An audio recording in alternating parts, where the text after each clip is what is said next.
नमस्कार, मैं अनिल शर्मा। आप लोग देख रहे हैं 4 PM। आप लोगों का बहुत बहुत स्वागत है इस नेटवर्क पर। आखिर रीशफल पे और एक्सपेंशन पे मतलब मंत्री परिषद को बढ़ाने के लिए या मंत्रियों के डिपार्टमेंट चेंज करने के लिए काफी दिनों से हल्ला मच रहा है। हर जगह आपने देखा होगा, चाहे वो टीवी हो चाहे सोशल मीडिया हो। पर ये हुआ क्या? कहा यह जा रहा था कि पिछले शनिवार से लेकर इस शनिवार के बीच में कुछ ना कुछ हो जाएगा, पर कुछ ना हुआ। क्यों ना हुआ? इसके पीछे कारण क्या है? और मंत्री परिषद का एक्सपेंशन कब होगा, रीशफल कब होगा, इस पे क्या कोई जानकारी है? देखिए, प्रधानमंत्री जी यात्रा पर जा रहे हैं करीब 5 दिन की, कल से।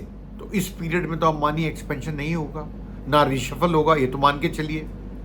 दूसरी बात, ओम बिरला जी जो कि स्पीकर हैं लोकसभा के, उन्होंने अभी तक जो सांसद टीएमसी छोड़ के आए 20 और 6 सांसद जो शिवसेना यूबीटी के छोड़ के और एकनाथ शिंदे के साथ जा मिले, उन पे कोई डिसीजन नहीं लिया गया है। जब तक डिसीजन नहीं लिया जाएगा तो रीशफल और एक्सपेंशन कैसे होगा? ये मान के चलिए आप, डिसीजन इंपॉर्टेंट है और मस्ट है, सबसे पहला कदम। पर ये डिसीजन में देरी का कारण क्या हो सकता है? सूत्र बताते हैं कि ये जो 20 सांसद टूट के आए या 6 वहां से टूट के आए, 7 आपके टूट के आए, इनमें से कौन मंत्री बनेगा, कौन कौन मंत्री बनेंगे, इस बात को लेकर सर फुटबल की नौबत सी आ गई है पार्टियों में, बागियों में। ये बोलूंगा मैं, कौन मंत्री बने, कौन राज्य मंत्री बनेगा। क्योंकि अब मान के चलिए, जो टीएमसी का टूटा हुआ ग्रुप है, जो एनसीपीआई में चले गया, जिसको मैं अर्थ में नॉन एग्जिस्टेंट पार्टी बोलता हूं, चले गया 20 जनों का, उनमें से ये मांग रहे हैं, कौन, टीएमसी का बागी गुट मांग रहा है 2 कैबिनेट और 2 राज्य मंत्री की जगह, किसके अंदर, मिनिस्ट्री में, नरेंद्र मोदी जी की। और उम्मीद यह है कि करीब 1 मिनिस्ट्री 6 जो टूट के आए सांसद शिवसेना यूबीटी से, जो एकनाथ शिंदे की तरफ गए, उसमें से भी मांगी जाएगी उनके द्वारा। कम से कम 1 वो कैबिनेट हो सकती है, वो राज्य मंत्री भी हो सकती है। तीसरा, आपका सांसद जो राज्यसभा में टूट के साथ मिले हैं, उनमें से भी डिमांड है कि एक को जरूर कोई पोजीशन दी जाए मिनिस्ट्री में। आप इंपॉर्टेंट इसलिए भी है कि चुनाव आने वाले हैं पंजाब में, ज्यादा दूर नहीं है, अगले साल ही तो हैं। तो आपको खुश करना है, टीएमसी को खुश करना, बागियों को। मैं आपके जो सांसद टूट के आए उनके लिए बात कर रहा हूं, ऐसे टीएमसी के जो सांसद टूट के आए उनके लिए बात कर रहा हूं, और शिवसेना के यूबीटी के सांसद जो टूट के आए हैं उनके बारे में बात कर रहा हूं। सूत्र बताते हैं कि आपस में ही इनमें मतभेद हैं कि हमारे में से कौन मंत्री बनेगा और कौन राज्य मंत्री बनेगा और कौन खाली बैठेगा। देखिए, बहुत बड़ा पेच है, आप इसको छोटा सोचेंगे, पर सूत्र बता रहे हैं कि आपस में मनमुटाव है इनके अंदर ही, कि किसको पावर दी जाए और किसको नहीं दी जाए। देखिए, पावर ही सबसे बड़ा खेल है, ताकत। आप मिनिस्ट्री में आते हो तो आप ताकतवर हो जाते हो। वैसे मोदी जी की मंत्री परिषद में तो मोदी जी के अलावा कोई मंत्री कौन है कौन नहीं है लोगों को पता भी नहीं है। मोदी जी और अमित शाह जी हैं। बाकी मैं गारंटी लेता हूं, आप लोगों से पूछिए मिनिस्ट्री के हिसाब से कौन कौन किस किस मिनिस्ट्री का मंत्री है, तो ये नहीं बता पाएंगे।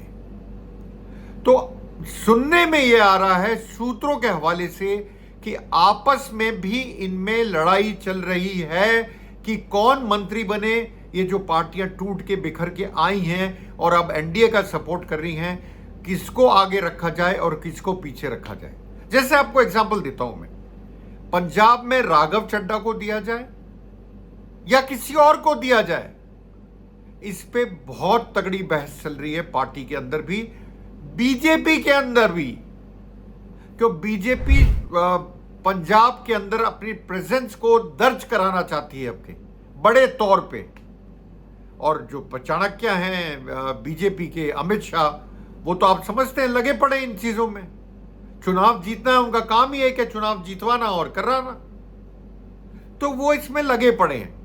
आपको एक चीज बताऊं, मैं मंत्री परिषद में बता दिया, सूत्र बता रहे हैं इन पार्टियों पे, खास तौर से शिवसेना यूबीटी के 6 सांसद और 20 टीएमसी के सांसद जो टूट के, एक तो चले गए एकनाथ शिंदे के साथ यूबीटी वाले शिवसेना, टीएमसी के 20 सांसद छूट गए एनसीपीआई में। वहां पे ओम बिरला डिसीजन लेने में टाइम ले रहे हैं। टाइम लेने का कारण भी एक ही है कि उनको कैसे खुश रखा जाए।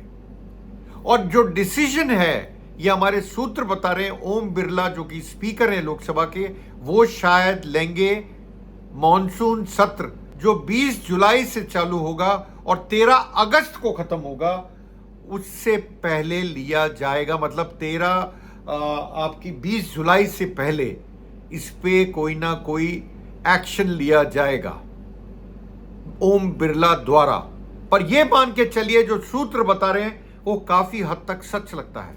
अभी तक ओम बिरला ने डिसीजन क्यों नहीं लिया, जो कि स्पीकर हैं? क्या कारण हो सकता है? कभी कारणों में पीछे जाने की कोशिश करिए आपने। मैंने आपको यही बताया जो हमारे सूत्र बता रहे हैं। आपस में ही थोड़ा बहुत मतभेद है कि मंत्री परिषद में किसका नाम दिया जाए। और ये जो मॉनसून सेशन है, इसके अंदर देखिए इंपॉर्टेंट जो बिल हैं जो पास होने हैं, उनका मैं आपको नाम बताता हूं।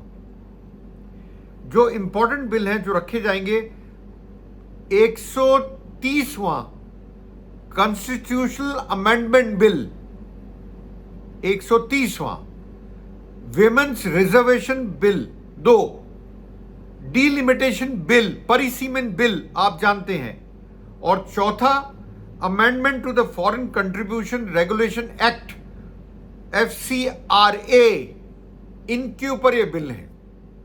सरकार, आपको याद होगा, परिसीमन का बिल को जोड़ के लाई थी विमेन बिल से। ऑपोजिशन ने उसको अपोज करा और वो बिल गिर गया कहां पर? पार्लियामेंट में, लोकसभा में पास नहीं हो पाया। अब वापस वो लाएंगे इस उम्मीद में कि अब के शायद उनके 360 सदस्य हो जाएं। अभी तक उनके पास कितने सदस्य हैं मैं बता देता हूं आपको।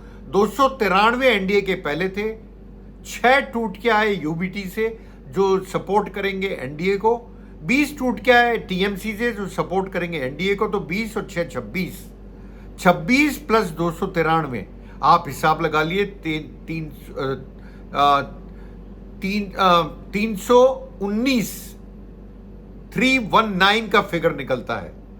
मतलब 319 उनको शॉर्टफॉल है 41 का। पर बीजेपी का मानना है ऐसे वो रीजनल पार्टीज में से तो कुछ तोड़फोड़ और कर लेंगे, जैसे एसपी है, जैसे डीएमके है। देखिए डीएमके का कारण बताता हूं मैं। डीएमके जब से इंडिया ब्लॉक से अलग हुआ, जब से कांग्रेस ने सपोर्ट करा टीवीके का, तो यह सुनने में आ रहा है, सूत्र बता रहे हैं, वो शायद कंडीशनल सपोर्ट देने को तैयार रहेंगे, क्योंकि बिल में जो परिसीमन बिल है उसके अंदर शायद 50% का क्लॉज डाल दिया जाए। हर स्टेट में, हर राज्य में 50% की बढ़ोतरी होगी सीटों में। ये एक कारण हो सकता है, कंडीशनल सपोर्ट दे दें वो। ये समाजवादी पार्टी मैं नहीं मानता, मैं हर बार बोलता हूं, मैं नहीं मानता वो टूट सकती है या सपोर्ट कर सकती है बीजेपी का। ये मेरा खुद का व्यू है। पर सूत्र बताते हैं कि वो बड़े कॉन्फिडेंट हैं बिल्स को पास कराने में, कि वो बिल्स को पास करा लेंगे। परिसीमन में आपको पता है कि जब 50% सीटें बढ़ेंगी तभी विमेन्स को रिजर्वेशन मिलेगा 33%। ऑपोजिशन का कहना ये, आज से क्यों नहीं दे रहे हो आप? आज से दीजिए, डीलिमिटेशन से विमेन्स रिजर्वेशन बिल का क्या लेना देना? और इसी बात पे पिछली बार बहस हुई थी और इसी बात पे ये अटका था, आपको ध्यान हो तो। खैर, मेन बात ये है कि अभी तक मिनिस्ट्री एक्सपेंशन या रीशफल क्यों नहीं हुआ मोदी सरकार में, उसका कारण आपस में थोड़ी बहुत मतभेद हैं। किन पार्टियों में? टीएमसी जो टूट के गई, आपके शिवसेना यूबीटी जो टूट के गई, आप जो टूट के गई, इन तीनों में कहा जाता है आपस में मतभेद है, इसको लेके किसका नाम आगे करा जाए। इसलिए शायद ओम बिरला जी उनको टाइम दे रहे हैं डिसीजन लेने में, शायद ये सूत्र बताते हैं। खैर, मिलता हूं जल्द अपने नए वीडियो के साथ, तब तक यूं ही देखते रहिए 4 PM न्यूज़ नेटवर्क को। लाइक कीजिए, सब्सक्राइब कीजिए, फॉलो कीजिए, शेयर कीजिए और मिलता हूं जल्द अपने नई वीडियो के साथ। तब तक के लिए शुक्रिया, धन्यवाद।